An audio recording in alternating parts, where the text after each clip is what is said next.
Welcome to today's historical deep dive. You've never seen a toothbrush. You believe demons live in fog. Your town blames goats for the plague. Welcome to the Middle Ages. Forget kings and castles for a moment. This is the story of your hand, chapped and rough, finding your face in the dim light of dawn. This is the story of survival, etched not in parchment, but in bone and soil. If you love immersive, real storytelling about survival, belief, and forgotten lives, hit like and subscribe. It helps more than you know. Drop a comment with the medieval fact that surprised you most, or what role you think you'd play if you were born in the year 1287.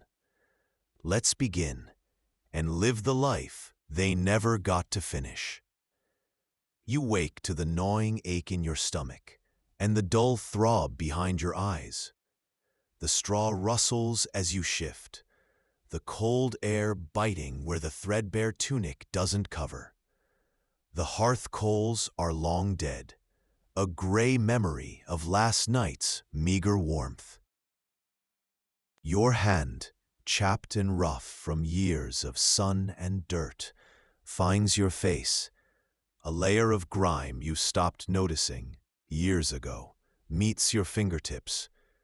The air in the small shared cottage is thick with the smell of stale smoke, unwashed bodies huddled close through the night, and the faint, persistent odor drifting in from the privy pit just outside the door. Outside, the roosters crow in a jagged, hopeful chorus, a sound quickly joined by the hacking coughs of your neighbors.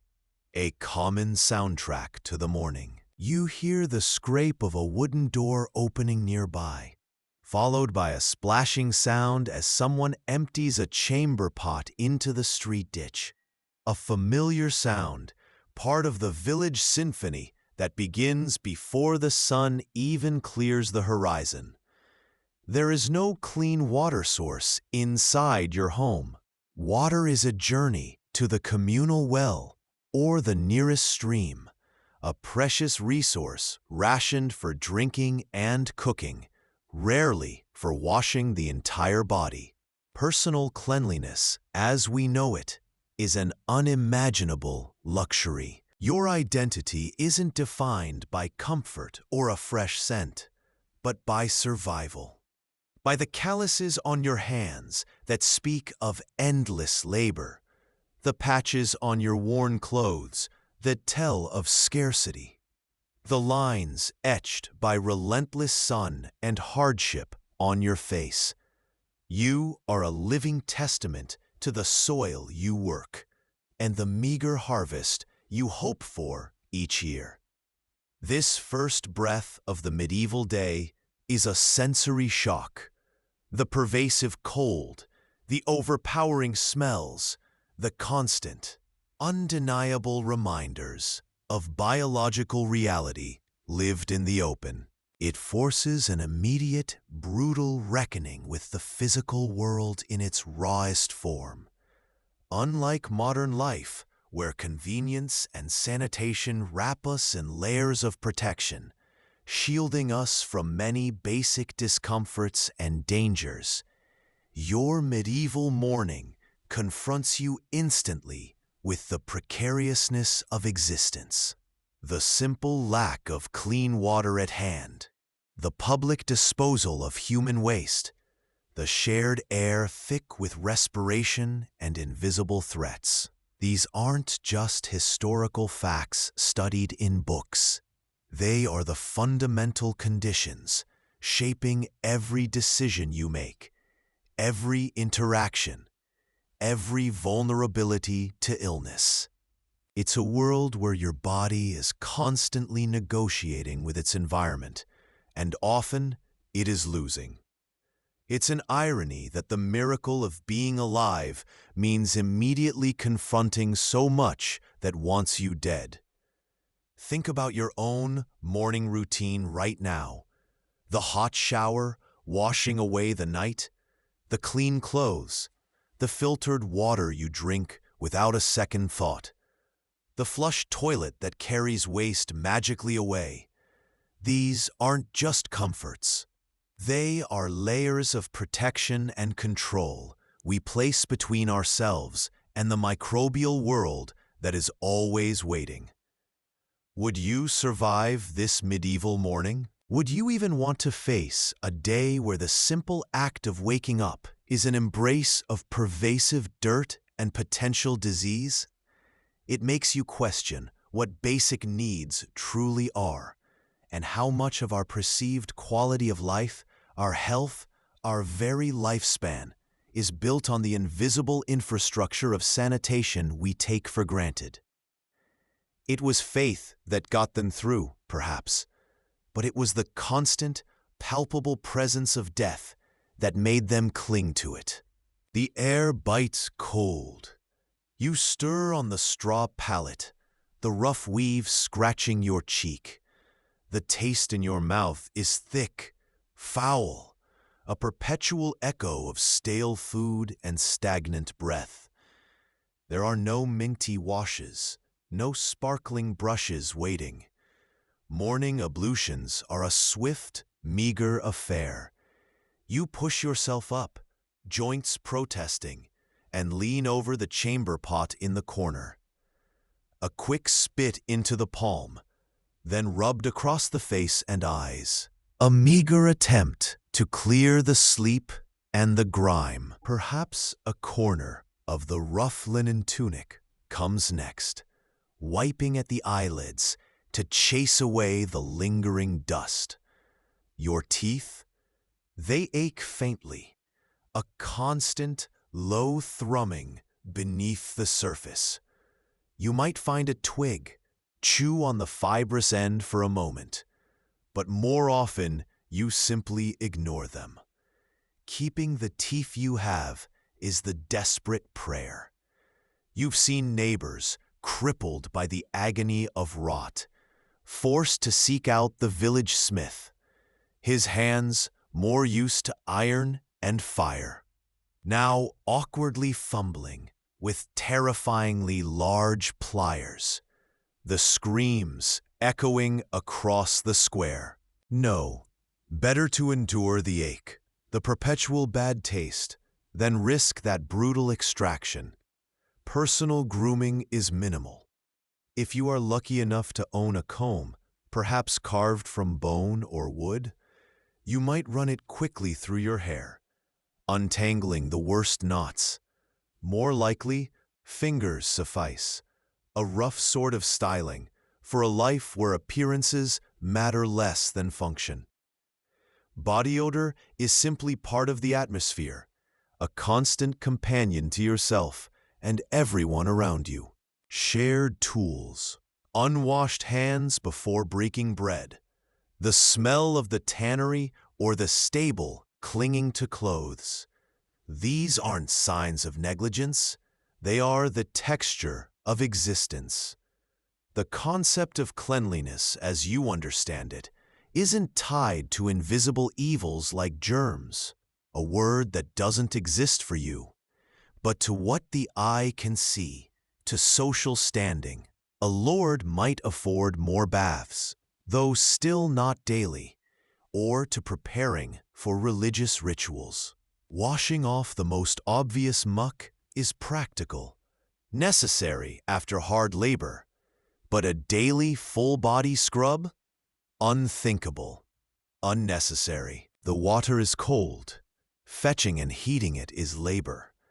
And what is the point when the world outside is a canvas of dirt and animal waste anyway? Your understanding of health is not linked to this invisible purity. Sickness is caused by bad humors, by evil airs, by curses or the wrath of God, not by tiny, unseen things clinging to your skin. Consider our own time, bathed in antibacterial soaps, obsessed with sterile surfaces, our teeth perpetually polished and flossed.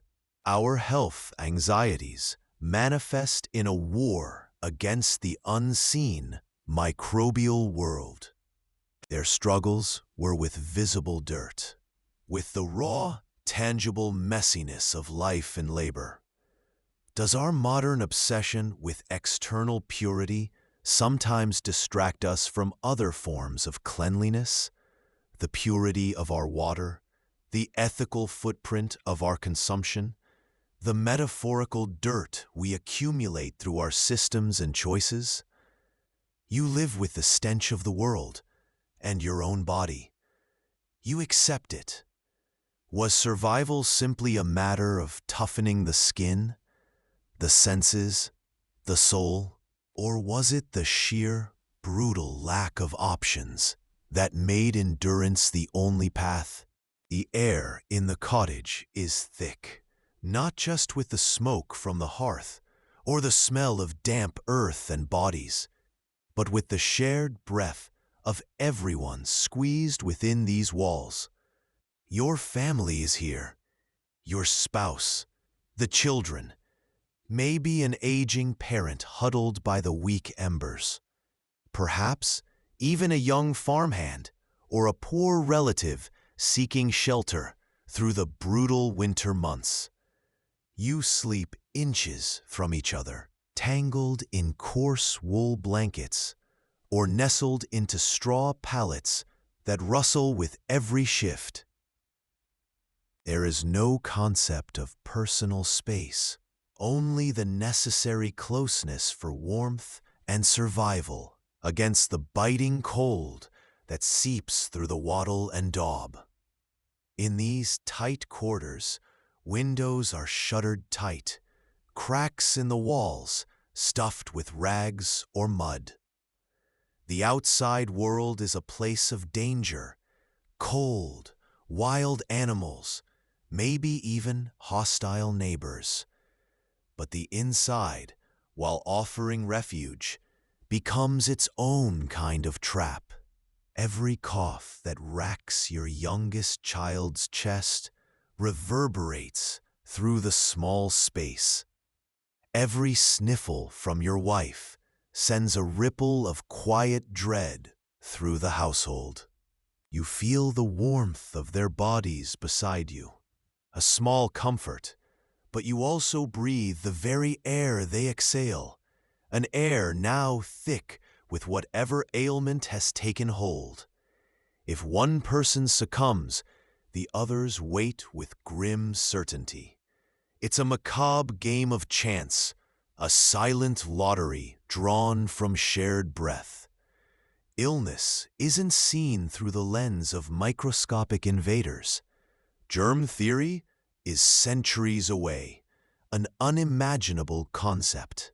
Instead, it's bad humors gone awry, miasma or bad air creeping in from swamps or graveyards, or perhaps, most terrifyingly, a sign of God's displeasure or the malevolent work of spirits.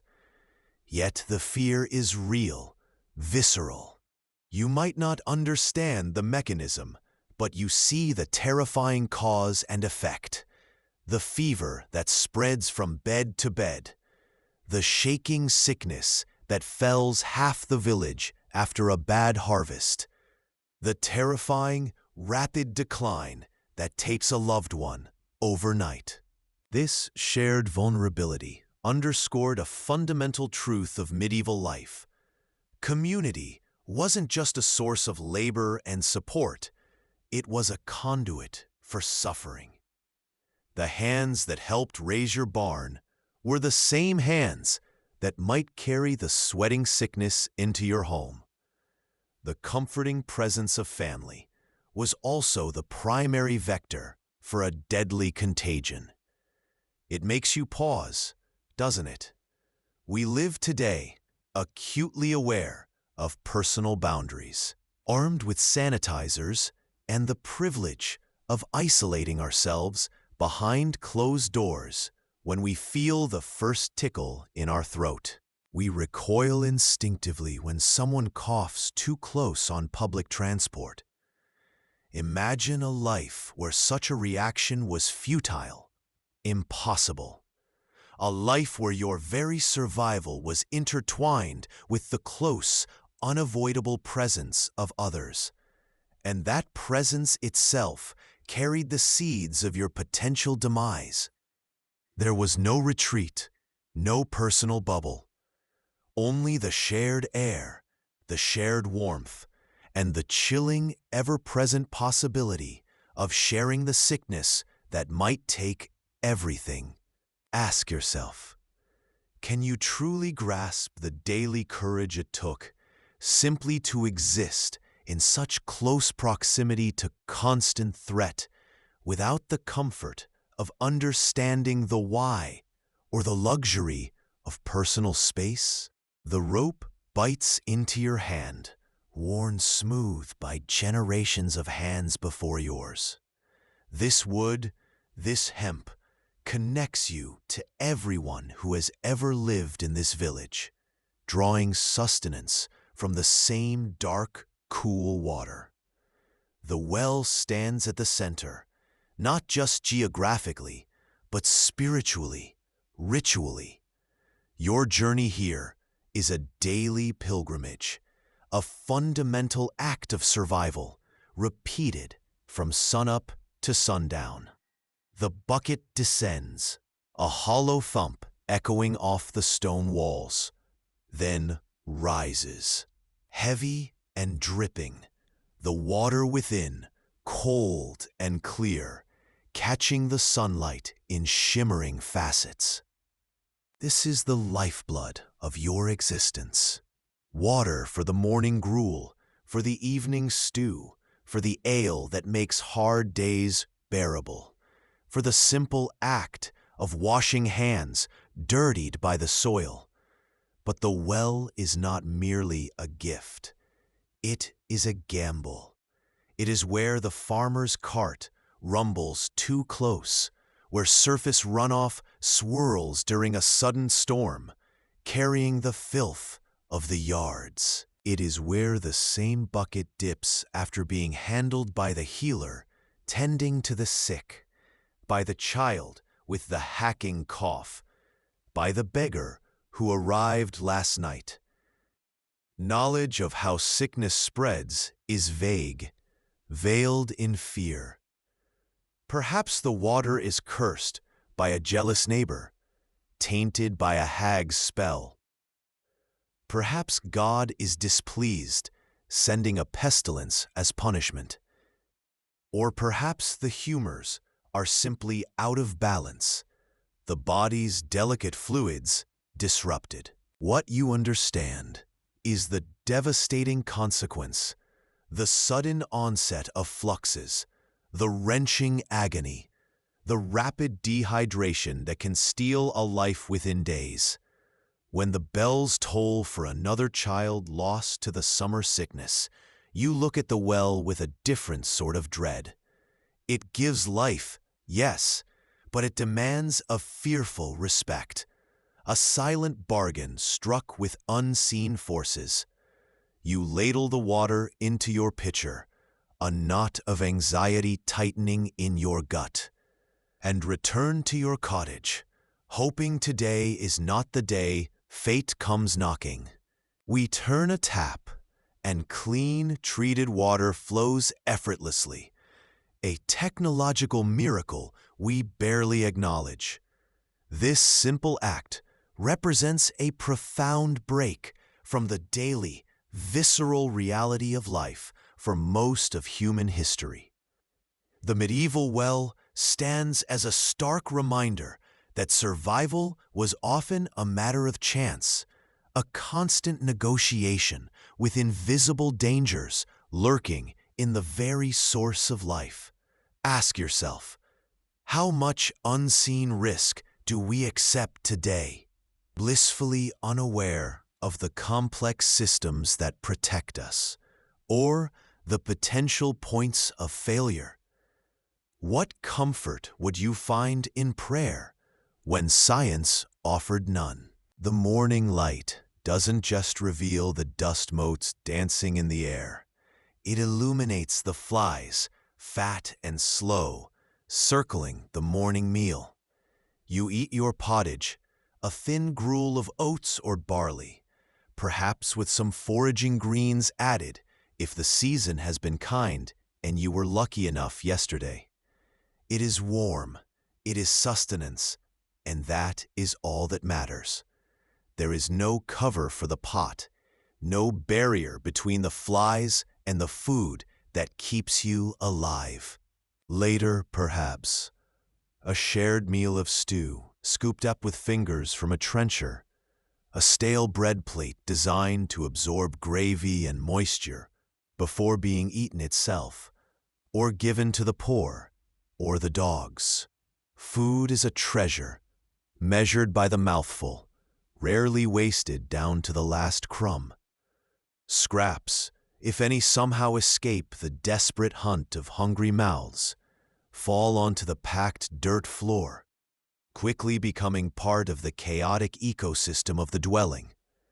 Hands, sticky with grease and residue, are wiped on coarse tunics or beards. Eating habits are born of necessity and the relentless focus on simply filling the belly.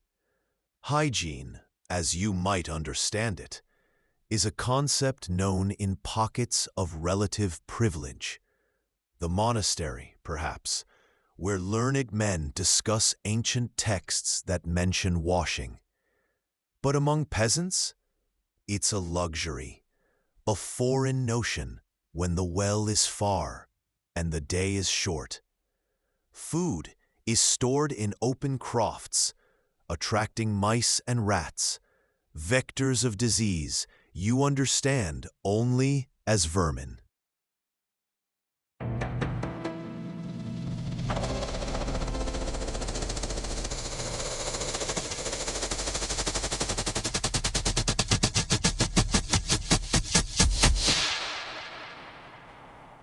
Creatures of the devil, maybe, stealing your precious stores. Cooking fires might not be hot enough, long enough, to kill the invisible things that writhe within spoiled meat or unwashed roots. The consequence is constant. The flux, the churning gut, the sudden, violent emptying of the body. It is a part of life, as common as a cough in winter or a sunburn in summer. You learn to live with it, to expect it.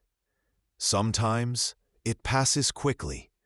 Sometimes it lingers, drawing the strength from your limbs, leaving you weak and vulnerable. Sometimes it takes a child, burning them up from the inside, leaving their small body limp and cold. You might blame a curse, a bad humor in the blood, the will of God. You rarely blame the flies, the unwashed hands, the tainted meat. Think of your sealed packets, your refrigerators humming quietly in the kitchen, the sterile surfaces, the hot, running water. We exist in a world where the battle against foodborne illness is largely unseen, fought by regulations and technology we take for granted as the norm. The medieval mealscape rips back that curtain, showing how intimately linked your ancestors were to the biological reality of their food chain. Every bite was a gamble. Every meal a potential vector of sickness. It highlights the raw, recent fragility of our own protections, and perhaps makes you wonder, have we truly conquered the flux, or merely pushed it to the margins of our consciousness, forgetting the fundamental vulnerability that still underpins the act of eating? The sun hasn't broken the horizon, but the chill seeps through the thin straw of your mattress. You're already awake, not by choice, but by the ingrained rhythm of the earth. Beside you, a small body shifts, restless in the dim light. There's a persistent cough, a dry rattle that has settled in since the rains. You pull the rough wool blanket higher, but it offers little comfort against the cold, and less against the knowledge of what awaits. Step outside, and the damp soil is instantly underfoot. It clings, cool and heavy, to your worn leather shoes, or perhaps just your bare feet if the leather has finally given out. This is the first contact, the start of a day-long immersion. The air holds the scent of wood smoke, damp earth, and the livestock stirring nearby.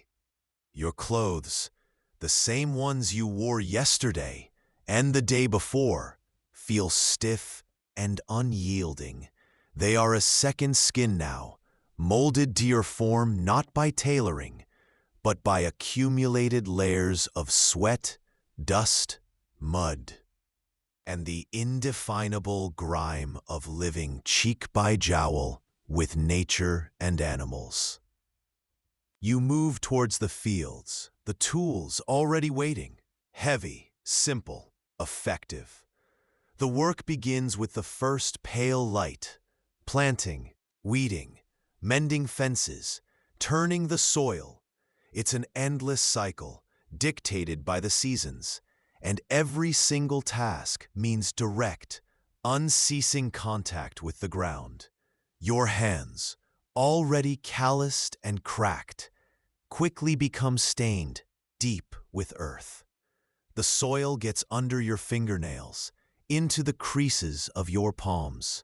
It coats your arms, dust, rising with each swing of the hoe or pull of the plow. As the sun rises, the sweat begins to bead on your brow, mixing with the dust to form rivulets that sting your eyes, tracing paths down your face, gathering at your neck. This is your constant state, damp with effort, caked with the very stuff that sustains you. There's no escaping it. Your trousers are stiff below the knee. Your tunic feels heavy and gritty against your skin. The smell is inescapable too. The earthy scent of the fields, mingled with the sharper odor of dried sweat, and perhaps the faint, unpleasant tang of animal manure that inevitably finds its way onto your clothing. The idea of slipping into clean, fresh clothes at the end of the day is utterly foreign. These clothes are your work. They are durable, repaired again and again, meant to last, not meant to be clean. Washing them is a monumental task, requiring significant time, effort, and a suitable body of water, often the very stream from which you drink. It's a chore done rarely, perhaps once a month if you're lucky. A laborious process of beating the fabric against stones, scrubbing with ash lye, and hoping the current carries away the worst of the accumulated filth. This intimate, inescapable relationship with dirt shaped everything. Your body built a resilience born of constant exposure. Scrapes and cuts, inevitable in manual labor, were a constant gamble. A simple thorn prick could fester into a life-threatening infection, blamed perhaps on bad humors, a neighbor's evil eye, or simply bad luck, rarely on the unseen pathogens clinging to the soil or your perpetually soiled skin. Survival wasn't about hygiene. It was about the sheer tenacity of your physical being, and perhaps the grace of a saint you prayed to when the fever took hold. There's a subtle, melancholy irony in this, that the source of your sustenance was also the source of your vulnerability, and you were too locked into the cycle to ever truly separate them. Consider the profound difference. Today, we curate our contact with the world. We wear specific clothes for specific activities, changing them, washing them, separating ourselves from the dirt. We have barriers, clean tools, sterile environments, hand sanitizer. The medieval worker's body was a direct, permeable membrane between the inside of their life and the outside world of microbes, weather, and earth. They were literally grounded in a way we can barely comprehend. Ask yourself, in a world where comfort and cleanliness are paramount, where we recoil from the slightest trace of grime, would we possess the raw, unthinking resilience required to simply endure that constant state of being dirty? Or has our distance from such fundamental contact made us more sensitive, less able to withstand the world unfiltered? Their bodies were forged in the furnace of daily environmental negotiation, a reality we've largely engineered ourselves out of. What have we gained, and what quiet physical wisdom have we lost? You feel the chill deep in your bones, even by the dying fire. A rattling cough tears from your youngest, a sound far too thin. Your own head aches, a dull, persistent throbbing behind your eyes. Your neighbor, Thomas, nods gravely when you mention it, his brow furrowed. "Ah," he says, his voice low with rustic wisdom. "Too much phlegm, likely. Or perhaps your black bile is ascendant." This is the language of your body, of health and sickness. Not germs unseen, but humors. 4 vital fluids flowing within you: blood, phlegm, yellow bile, and black bile. They are hot or cold, wet or dry, and their balance is everything. Illness is not an invasion, but a disharmony. A fever? Too much blood, perhaps, or yellow bile, both deemed hot. A lingering cough, the kind that racks the small body beside you? An excess of cold, wet phlegm, clinging stubbornly. This system, this ancient understanding, passed down from Greeks and Romans, is the map by which every healer navigates the mysterious terrain of the human form. You seek out Ilara, the woman who knows the herbs. She doesn't speak of humors in the complex terms a learned physician might, but her practice is steeped in its principles. She examines your tongue, feels your pulse, asks about the color of your urine. These are clues, signs pointing to which humor is rampant or deficient. Is your skin clammy, wet? Do you feel cold inside? Cold? She connects these observations to the theory she's been taught since childhood, passed down through generations of village healers. Her remedies are aimed at restoring balance. If you have too much blood, plethora, often blamed for robust health that turns to fever, she might suggest bleeding, a vein opened carefully to let the excess drain away, pooling darkly in a bowl. A violent chill might warrant a strong emetic, something to make you vomit fiercely, expelling what is seen as corrupting bile. A persistent constipation, perhaps attributed to dry black bile, calls for a potent laxative, purging the system. These treatments are not gentle. They are often violent, aiming to shock the body back into equilibrium, leaving you weak but hopeful.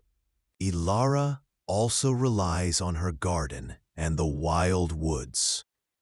Herbs are fundamental tools in the humoral fight. A warm, dry herb, like ginger, might be given to counter cold, wet phlegm. A cooling, moist remedy, like willow bark tea, unknown to her the source of modern aspirin, could soothe a fever attributed to hot, dry, yellow bile. She knows which plants heat, which cool, which dry, which moisten, aligning their properties with the needs of the unbalanced humors. She mixes poultices, brews teas, prepares tinctures, her hands stained green with the work of nature's pharmacy. The village healer, often a woman like Ilara, is the first line of defense, blending practical knowledge with the humoral framework. Her methods rooted in observation, tradition, and often superstition.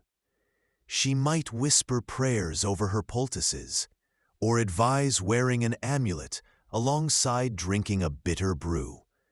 For the peasant, a trip to a university-trained physician is unthinkable, too expensive, too distant.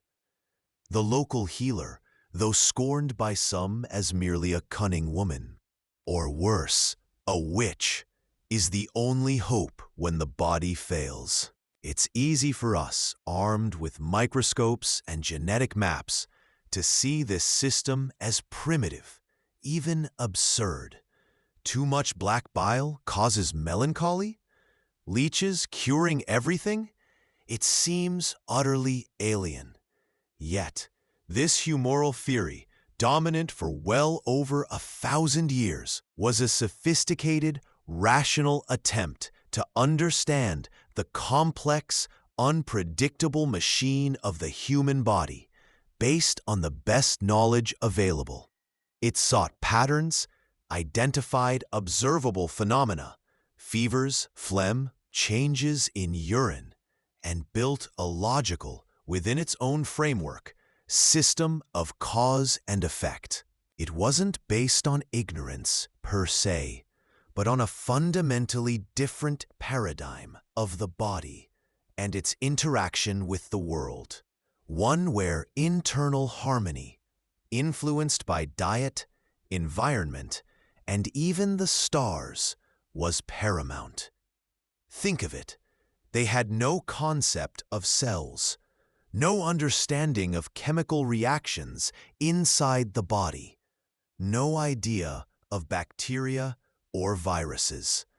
What they did see were fluids, temperatures, waste products. Their theory was a remarkable intellectual feat given these limitations. It provided a comprehensive system for diagnosis and treatment, offering a framework of hope and action in the terrifying face of illness and death. It allowed them to do something, to try and intervene, rather than simply waiting for fate. Ask yourself, when you feel unwell today, do you not still talk about feeling run down, needing to detox, or finding a balance in your diet? Do we not still rely on managing symptoms, on understanding complex conditions like mental health as imbalances, chemical or otherwise, even as our science evolves? The humoral system reminds us that our medical understanding is always provisional, a product of its time and technology. What seems like objective truth today might, in future centuries, be seen as a quaint, perhaps even barbaric, first step. Their beliefs weren't merely superstition. They were a deeply ingrained, systematically applied science of survival. Their treatments, a gamble taken in the desperate hope of restoring the precious, fleeting balance of life. The breath rattles, thin and ragged, in the cold air of the hut. Your child, your youngest, burns with fever. Sweat glistens on their brow, but their small hands are icy. Fear, cold and sharp, pierces through you. You look at the flickering lamp, then upwards into the unseen darkness of the thatch. Why us? What have we done? When illness strikes, especially a severe one that grips a beloved life in its cruel hand, your first thought might turn not to herbs or remedies, but to God. Have you sinned? Is this a punishment for a forgotten transgression, a moment of pride, a whispered doubt, a debt unpaid? Is the sickness a physical manifestation of a spiritual rot? The air thickens, not just with the child's difficult breaths, but with unspoken accusations and self-recrimination. You sift through your own life and the life of the sick one, searching for the flaw, the impurity, the moment that angered the heavens or opened the door to the creeping malice of demons. Illness in the Middle Ages isn't just a malfunction of the flesh. It's often seen as a spiritual crisis, a battleground for the soul, a test from God, or the insidious work of the devil himself. This belief, while terrifying, offers a twisted kind of logic in a world where contagion spreads unseen and death strikes arbitrarily. Desperate, you reach for hope within the established framework of faith. You pray, words tumbling out in a rush of terror and supplication. But not just general prayers. You invoke the specialists, the saints known for their power against specific afflictions. For the terrible wasting fever that sweeps through the village like the plague, you pray to Saint Sebastian, pierced with arrows, a martyr who understands suffering and is said to deflect the deadly shafts of pestilence. If the skin erupts in fiery, burning sores, the dreaded erysipelas, known as Saint Anthony's fire, you call upon Saint Anthony the Great, hermit and ascetic, whose visions included demonic torments. His name becomes a whispered plea, a hopeful incantation against the burning agony. You might have a small, worn image of the saint, perhaps carved crudely from wood or scratched onto a bone, and you hold it tight, transferring your desperate hope into this tangible link to the divine. This spiritual response isn't a replacement for physical actions, but it overlays and often prioritizes them. Yes, the village wise woman might offer an herbal poultice, or the barber surgeon might recommend bleeding, drawing out the bad humors believed to cause the imbalance. But alongside these, or sometimes instead of them, you seek spiritual intervention. You might scrape a little dust from the tomb of a local holy person, mixing it into a drink for the sick one. You pay the priest to say a mass, to offer prayers on your behalf, to provide a blessed amulet or charm. If you are wealthy enough or desperate enough, you might vow a pilgrimage, a long, arduous journey to a distant shrine known for healing miracles, hoping that such an act of devotion will sway God's will. The physical ailment is utterly inseparable from the spiritual state. Healing requires addressing both. But often, the spiritual cure is seen as the more fundamental, the true path to recovery. The Church, beyond being the arbiter of spiritual health and the source of such hope, is also a major provider of what passes for care. Monasteries, wealthy and often possessing the only educated members of society, frequently have infirmaries where the sick, especially monks, but sometimes local lay people, can be tended. Here, too, the care is a mix of practical nursing, herbal remedies, and constant prayer and spiritual support. It's a place where you might find cleanliness, quiet, and communal prayer, offering a stark contrast to the often unsanitary conditions of most homes. Yet, even within these walls, healing is ultimately attributed to divine grace, not solely to the ministrations of the brothers. We've largely secularized illness in the West today, viewing it primarily as a biological malfunction, a problem for doctors and scientists to solve with pharmaceuticals and procedures. We focus on germs, genetics, lifestyle factors. But even now, when faced with incurable disease, profound suffering, or the sudden, inexplicable loss of health, people often turn to faith, seek meaning in their pain, or question, why me? The medieval merging of physical and spiritual suffering highlights a universal human need to understand and contextualize hardship.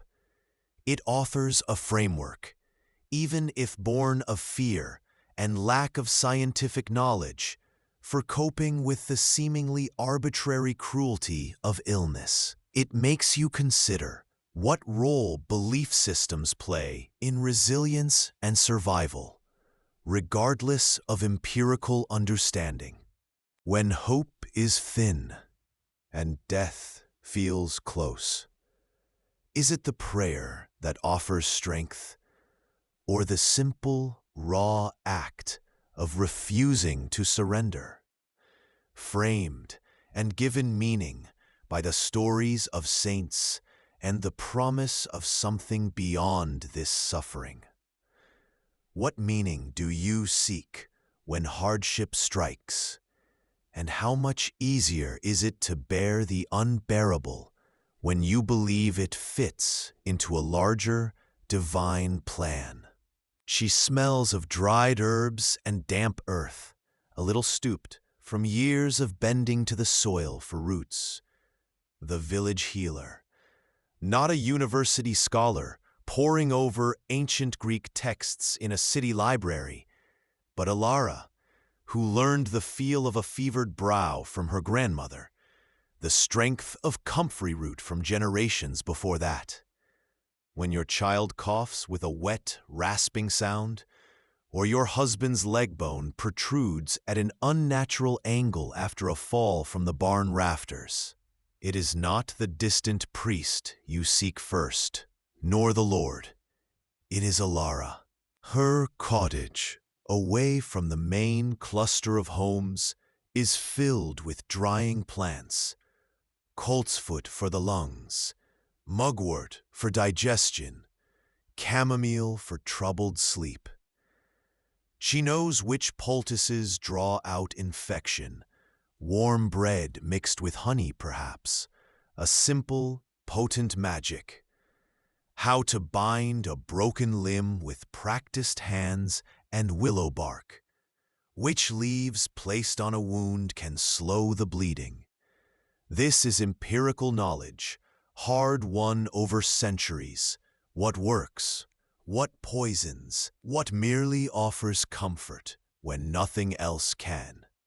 Yet her practice is also steeped in the beliefs of the age.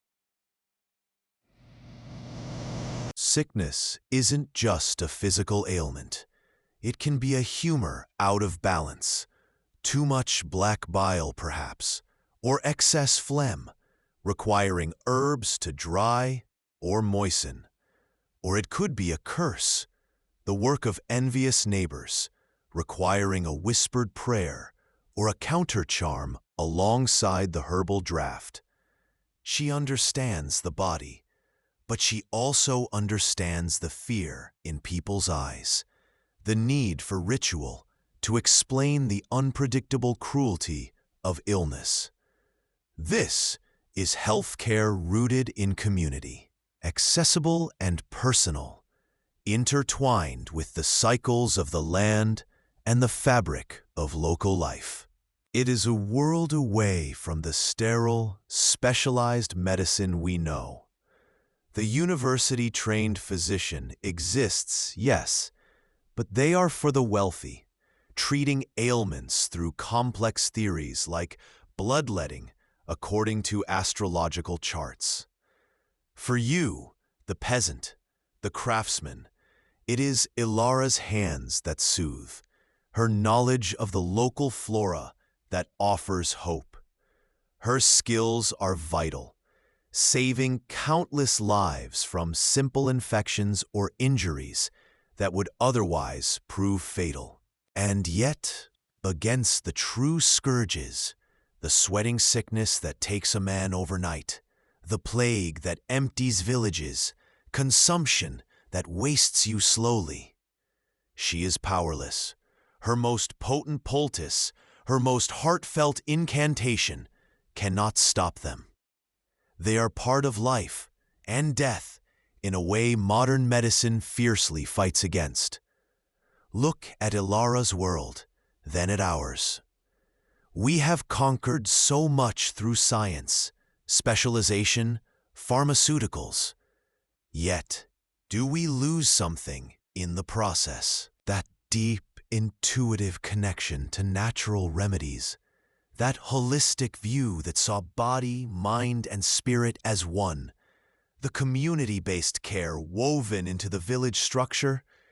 Is there a quiet melancholy in exchanging the earthy wisdom of Ilara for the sterile efficiency of the modern clinic?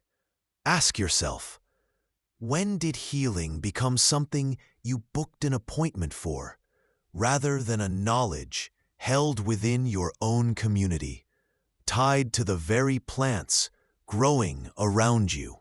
What did we gain, and what did we unknowingly surrender? You feel the grit under your nails, the cling of wool against skin that hasn't seen proper water in a week. It's easy, from the distance of centuries, to picture the medieval world caked in perpetual filth.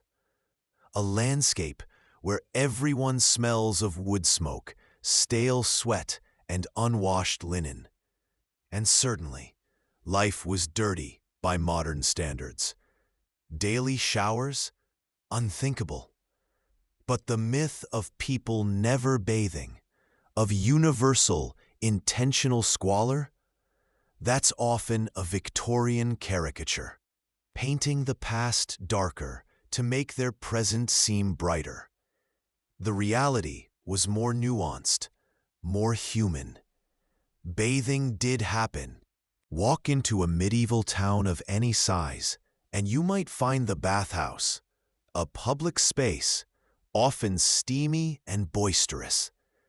People gathered there, not just to wash, but to socialize, sometimes even to conduct business.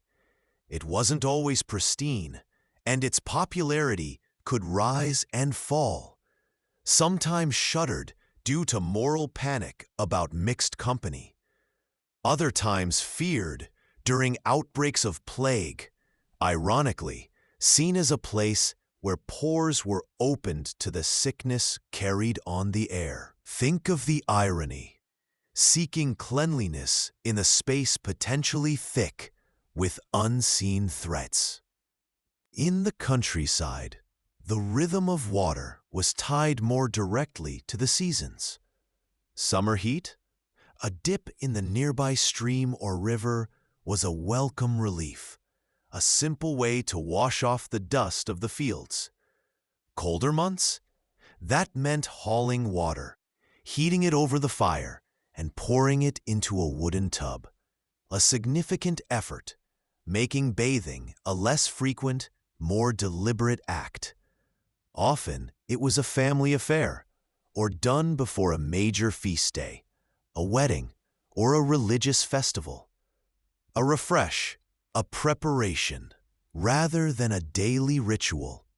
Soap existed, crude by our standards, often a harsh mix of animal fat and lye from wood ash. It cleaned, yes, but it wasn't the gentle, fragrant lather we know. It removed the visible dirt, the layers of grime that accumulated from close living and hard work. The understanding wasn't about microscopic germs, but about felt cleanliness, about shedding the most obvious signs of labor and daily grind. It was about feeling fresher, lighter, perhaps more presentable. This difference in practice wasn't just about technology. It was about a fundamentally different relationship with the body and cleanliness. Our modern concept of daily deep cleansing is relatively new, born of scientific discovery about microbes and enabled by easy access to heated, running water and mass-produced soap. For them, clean meant something else. It challenges our assumptions. Look at your own routine. Does your daily shower truly reflect a constant health necessity? Or is it a social habit, a comfort, a reaction to modern expectations? They bathed, but their baths tell us more about social fabric, resourcefulness, and a different scale of priorities than just hygiene. Their survival wasn't predicated on being sterile, but on resilience, even when it came to dirt. You scratch your head absent-mindedly, a persistent, maddening tickle just beneath the scalp. And your arms, too, and your legs. It's a constant, low-grade torment you've lived with for as long as you can remember. The persistent itch of lice and fleas. They are tiny, relentless tenants, living in your hair, the seams of your rough wool tunic, the straw of your bedding. Dealing with them is less a battle and more a daily, weary chore. You lean close to the fire, perhaps, or sit by the weak light of a window and begin the slow, painstaking process of picking. Fingernails catch the tiny, fast-moving bodies, or you use a fine-toothed comb, scraping through hair, hoping to dislodge the clinging knits, the eggs glued to the strands like tiny seeds. Sometimes, if you're lucky enough to know the right herbs or have access to them, you might try a rinse of vinegar or a brew of certain plants, hoping their bitterness or scent will drive the creatures away. But true eradication, it's a futile dream. Everyone around you carries them. Your family, your neighbors, the people you trade with in the market, even the livestock pressed close in the cold months. The air itself feels thick with unseen creeping things.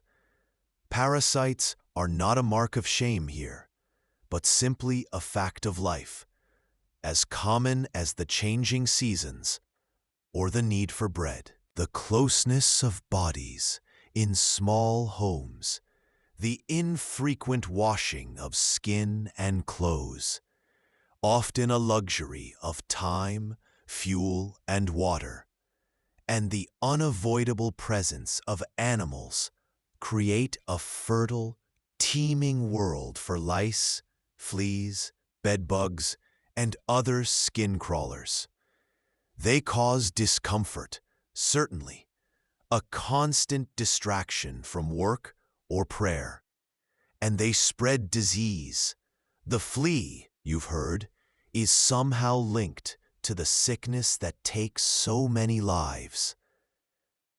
The plague, carried on the backs of rats, but transmitted through that familiar bite.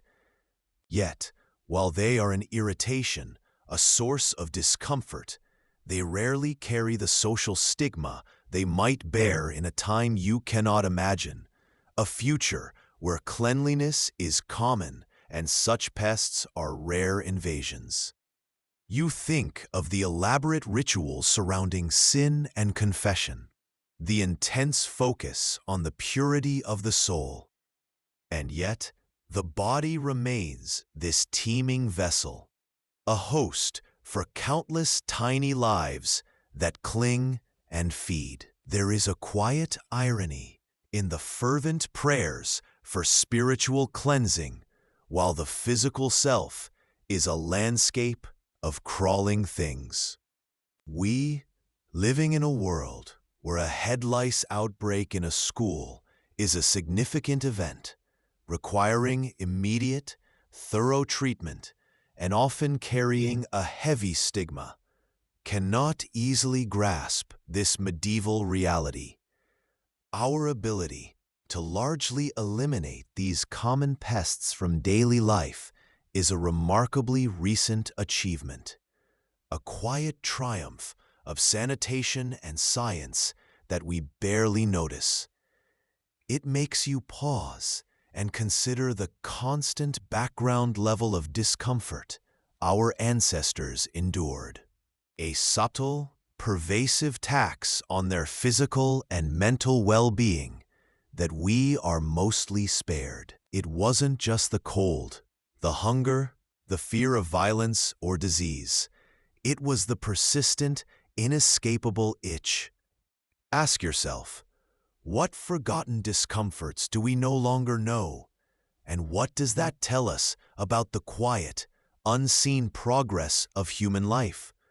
They simply accepted the itch, picking and scratching, living their lives with this constant, low-level irritation as a normal part of their physical existence. The heavy wooden door creaks open onto the lane. You step outside, and the smell hits you first, a thick, cloying blanket that clings to the air, a permanent resident here. It's a complex aroma, stale human waste emptied from pots, the sharp tang of animal dung from the passing carts and penned livestock, the sickly sweet rot of discarded scraps. This is the village breath, the constant companion of cobbled paths and muddy tracks. Look down. The ground isn't just earth or stone. It's a patchy tapestry of dried and fresh filth, littered with straw, vegetable peelings, the occasional unfortunate dead rat, or maybe even the discarded guts from a slaughtered pig. People empty their chamber pots, not into hidden sewers, for such wonders don't exist for common folk, but often directly into the gutter running alongside the street, or simply fling the contents from an upper window with a shouted warning, hoping you move fast enough. Near houses, you see the middens, large heaps of dung, ash, and household refuse, sometimes covered, often not, steaming faintly in the damp air, a magnet for buzzing flies. Walking requires a constant, weary vigilance, a learned shuffle to navigate the treacherous terrain and avoid splashing muck onto your worn hose or homespun skirts. It seems a chaotic, reckless disregard for cleanliness. Yet this is the practical reality when the systems we take for granted, the hidden pipes, the treatment plants, the weekly collections, are unimaginable luxuries. Waste must go somewhere, and here it goes onto the ground you walk on, into the air you breathe. It's the visible, tangible manifestation of the invisible enemy, disease. The flies that land on the steaming dung heap moments before landing on your bread. The water source downstream from where waste is dumped. The very air thick with particles, disturbed by passing feet. These are the unnoticed pathways of plague and pestilence. They didn't understand germs, not as we do. They might speak of bad airs or divine displeasure, blaming the wind, the alignment of stars, or their own sins for the fevers that ravaged their families. The true culprits, microscopic armies, thriving in the very filth they navigated daily, remained unknown. Their attack, constant and relentless. There's a profound melancholy in this. An entire era, centuries of lives lived under a constant, silent siege from pathogens, bred in their own backyard, simply because the knowledge of how to dispose of waste safely was millennia away. It's a simple truth.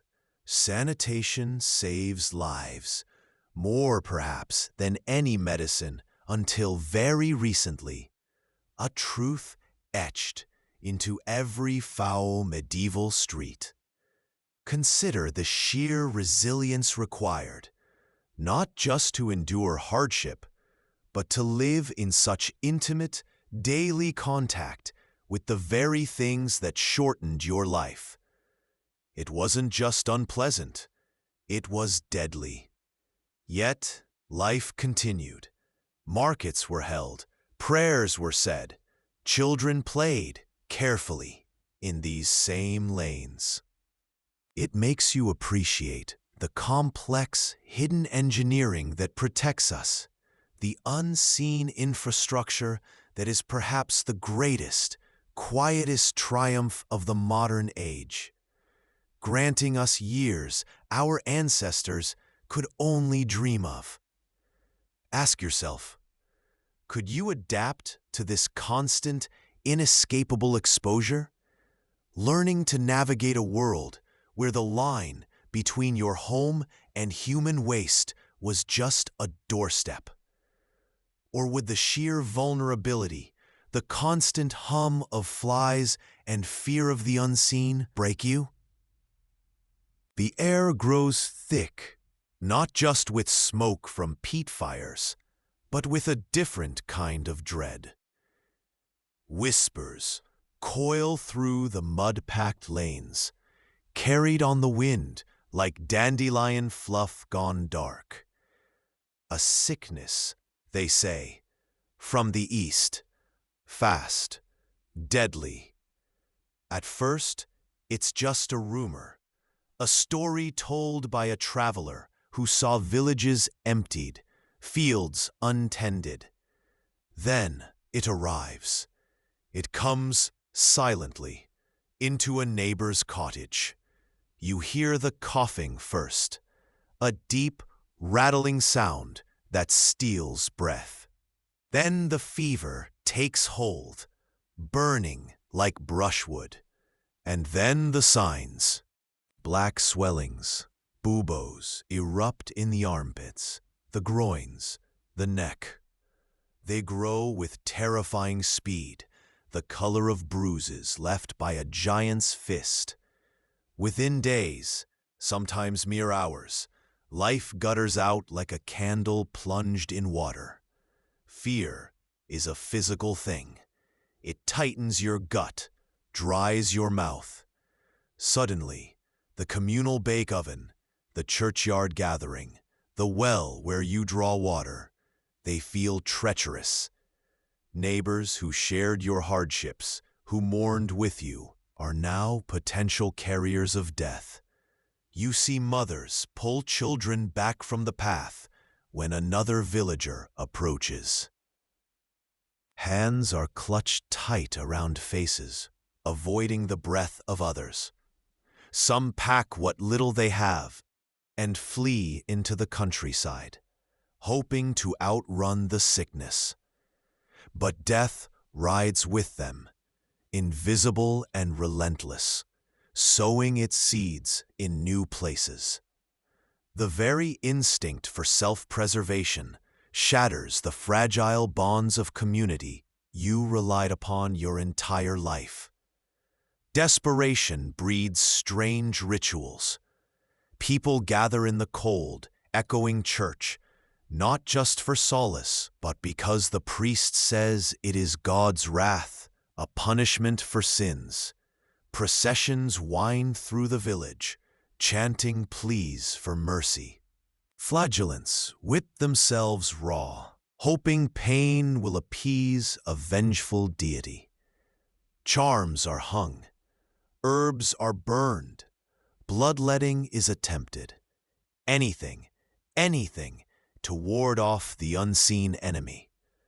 Yet the sick still die. The prayers seem to vanish into the heavy, unanswering sky. The dead must be handled, quickly. There is no time for proper wakes, for the slow washing and dressing of the body you've always known. Graves are dug shallow, hurriedly. When the deaths mount too fast, the priest blesses a patch of land, and bodies are piled into mass graves, a stark testament to the scale of the catastrophe. The air itself feels poisoned, thick with the smell of sickness and fear. The constant tolling of the death bell, a relentless, maddening drumbeat. This is a reality that strips away every comfort you've ever known. Your understanding of the world, held together by faith, custom, and the rhythm of the seasons, is shattered. The plague doesn't discriminate by rank or piety, though the poor and weak often succumb first. It feels capricious, horrifyingly unfair. You are utterly vulnerable, facing a foe you cannot see, cannot understand, and cannot fight with axe or plow. Consider this paradox. In their desperate attempts to understand and combat the plague, medieval people employed both the most rational methods available to them, like isolation, crude as it was, or fleeing infected areas, and the most irrational, blaming Jews or lepers, frantic appeals to divine intervention, bizarre remedies like bathing in urine. It wasn't a simple matter of ignorance. It was a human response to an existential threat, mixing what they thought worked with pure, unadulterated terror. This incomprehensible scale of death forces a profound reevaluation of life. Why bother building, sowing, planning, when it can all be wiped away in days? Does your small life, your quiet faith, your adherence to custom mean anything in the face of such chaos? Ask yourself, when faced with an invisible enemy that shatters your world and defies your understanding, would you cling tighter to the beliefs that offer comfort, however ineffective? Or would the sheer terror lead you to question everything? What remains of faith when God's silence is answered only by the sound of the death cart? The fever clings to his skin like damp wool. Your youngest son, his breaths are shallow, rattling sighs in the pre-dawn quiet. You reach out, feel the heat radiating from his small form under the rough-spun blanket. The fire died hours ago, and the chill of the hut presses in, a cold hand on your heart. There are no physicians for you, no infirmaries with clean beds and trained hands. Illness Here is a family affair, a test delivered directly to your threshold. Your duty is clear, immediate, and terrifying. You must care for him. You rise, stir the embers back to life, fetch water from the well, cold, heavy bucket protesting as you draw it up. You find a piece of stale bread, soften it with warm water, hoping he can swallow a bite. The straw on his palate is soiled. You must change it, carrying the fouled bedding outside despite the risk, despite the raw morning air. This is the relentless rhythm of sickness, the endless fetching, cleaning, watching, waiting. It is not just a duty, it is the duty. Abandonment means death, swift and certain. Survival is braided tight with obligation. The fear is a constant, cold companion. Every cough is a tolling bell, every flush of heat a reminder of the pestilence that can sweep through a village like wildfire. You've seen it. You've whispered prayers over neighbors claimed within days. Yet, you stay. You sponge his brow, murmur comforts you barely believe yourself, plead with saints whose stone faces seem far away. This isn't just blind altruism, it's pragmatic desperation. A sick child weakens the household, burdens the few who are well, threatens the entire precarious balance of your survival. If he doesn't recover, who will help in the fields later? Who will tend the animals? The health of one is the survival of all. The heaviest burden falls on the women. Your mother, your sister, you yourself. You are the keepers of the little knowledge that exists. The grandmother's poultice for a cough, the specific herb steeped for a fevered stomach, the knowledge of how to make the simple gruel palatable. Basic nursing is not a profession. It is a fundamental, unpaid, back-breaking skill, passed down through generations, born of necessity and sorrow. It is labor measured not in coin, but in sleepless nights and the ache in your bones. It feels like a secret, burdensome strength, this quiet competence with sickness and death that no man in the village possesses. We live in a world of sterile hospitals, of specialists and prescribed antibiotics, of nurses who work shifts and then go home, leaving the care of the sick in expert hands. We delegate illness, compartmentalize its presence. How different this feels. Here, illness invades the most intimate space, your home, your bed, your arms. It demands everything you have, not because you are trained, but because you are family, because you are neighbor, because you are there. It makes you wonder, have we gained comfort and longevity by pushing sickness out of our homes and sight, but lost some essential connection to the raw, fundamental human act of caring for our own, no matter the cost? Was there a fierce strength forged in that necessity, a resilience we can barely imagine? You watch him sleep, his breathing shallow, and know that your world, right now, shrinks to the size of this palate, this fevered breath, this profound, terrifying, unavoidable duty. The air hangs heavy, not just with smoke from countless hearths, or the pervasive scent of livestock and human waste, but with another, deeper note.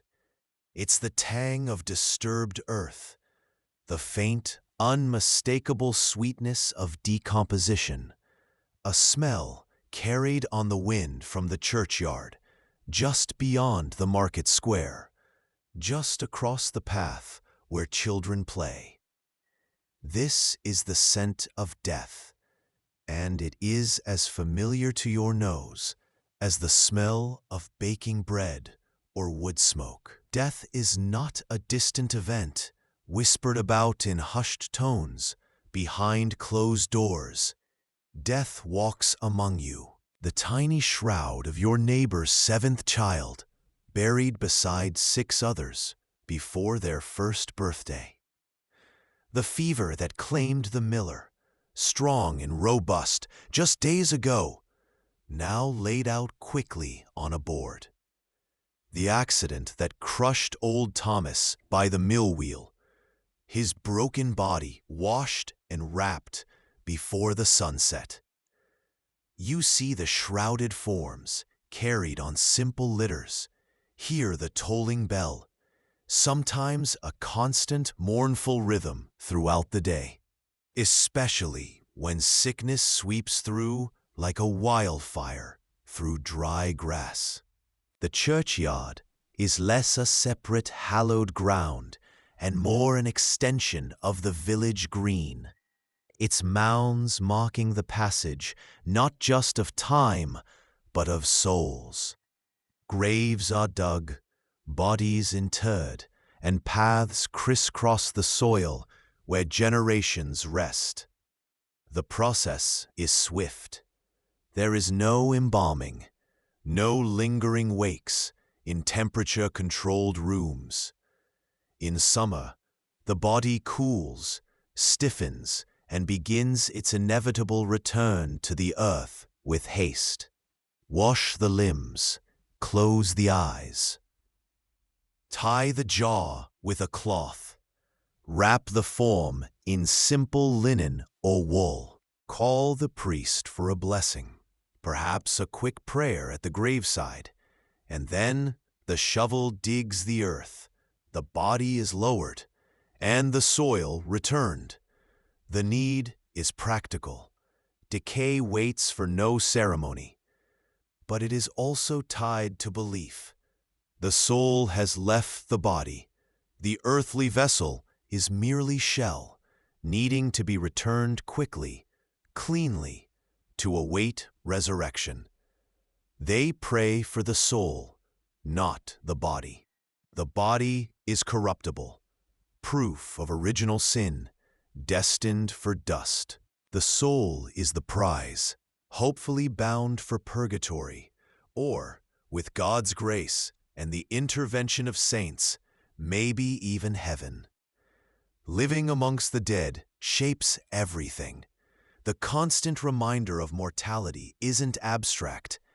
It's the fresh grave beside your own family plot, the sight of bones unearthed during the digging of a new one.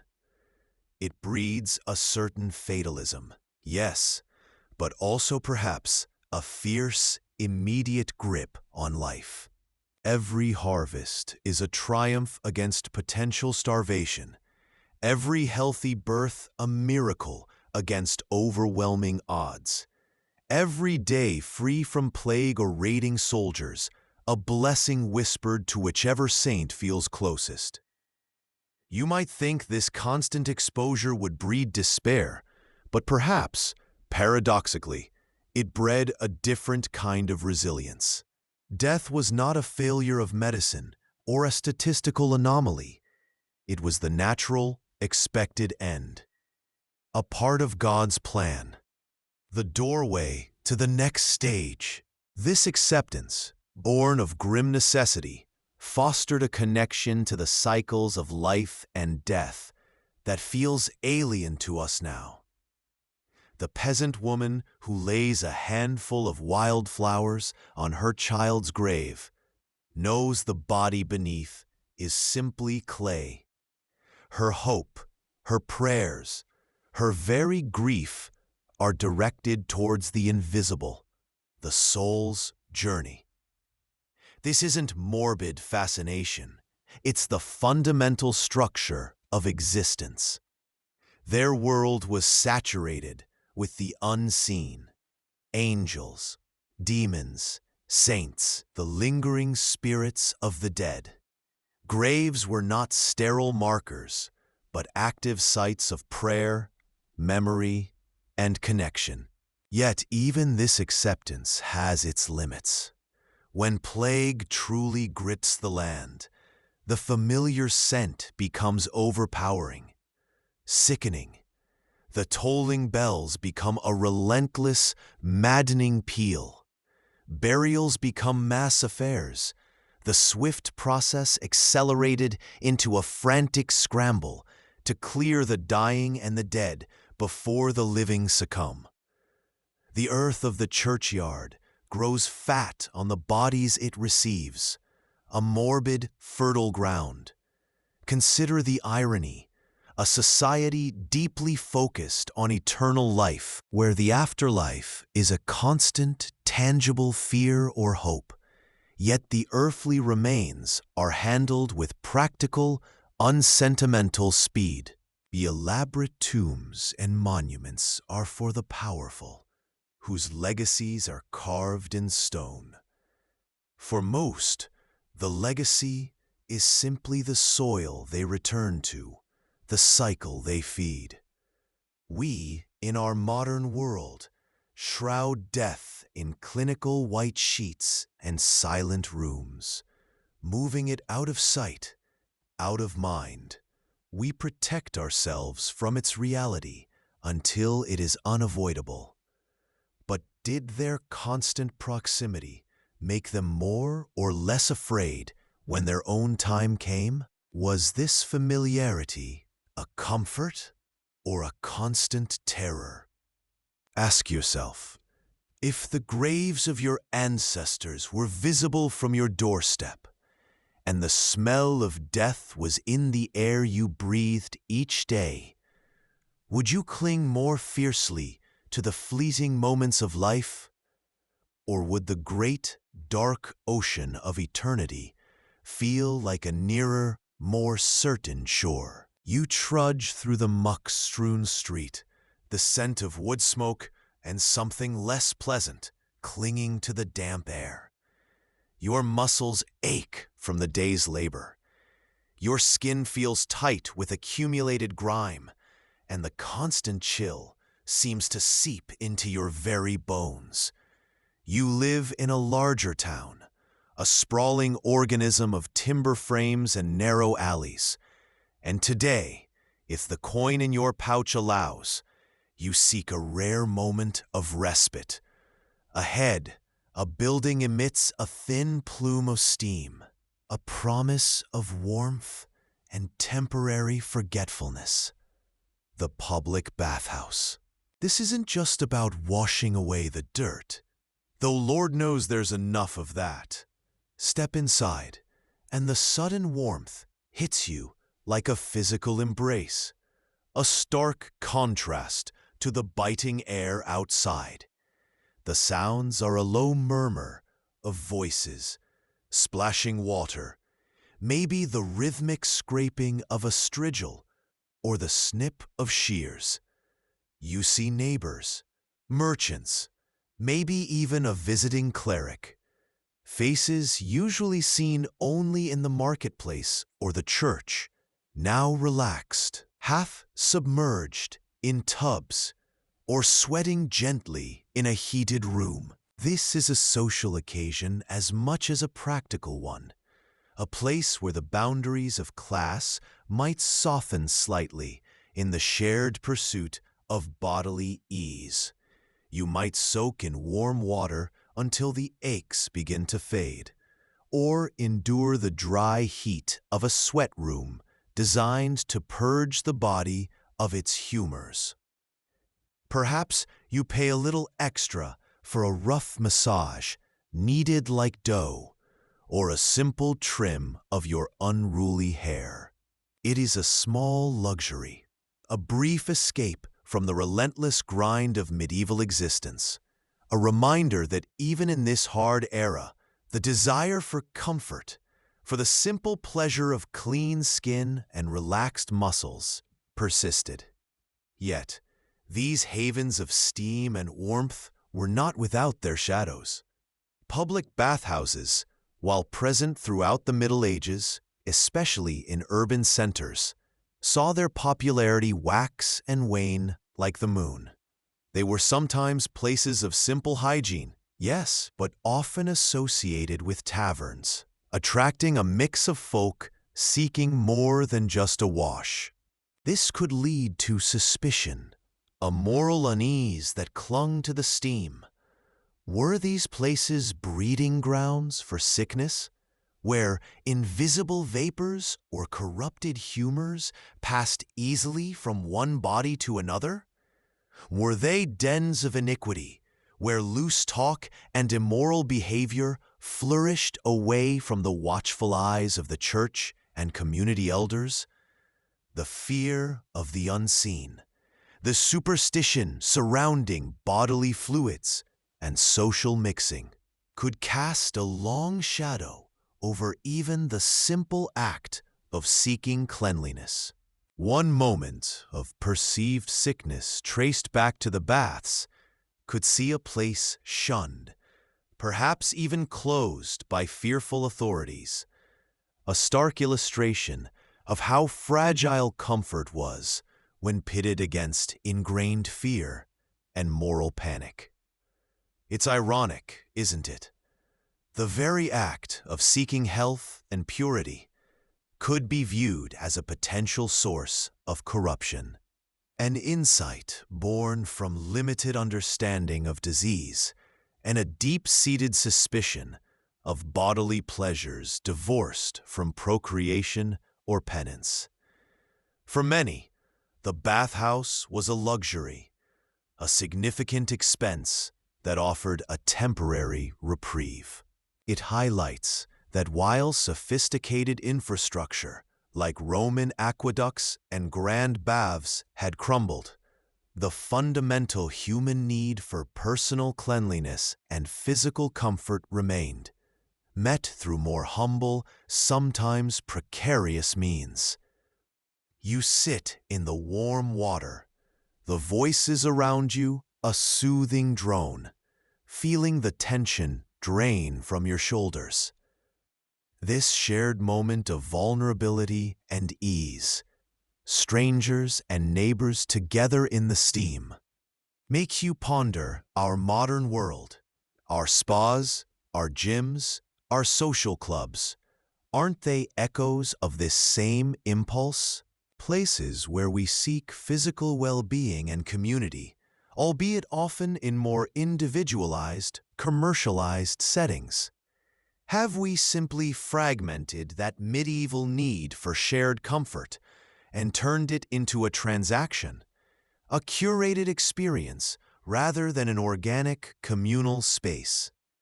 Ask yourself as the water cools and the outside world beckons once more. Is our pursuit of comfort truly different, or merely draped in different silks? And what is lost when the shared steam gives way to the solitary shower? You survived another day. You navigated the muddy streets, drank from the communal well, ate food shared with flies.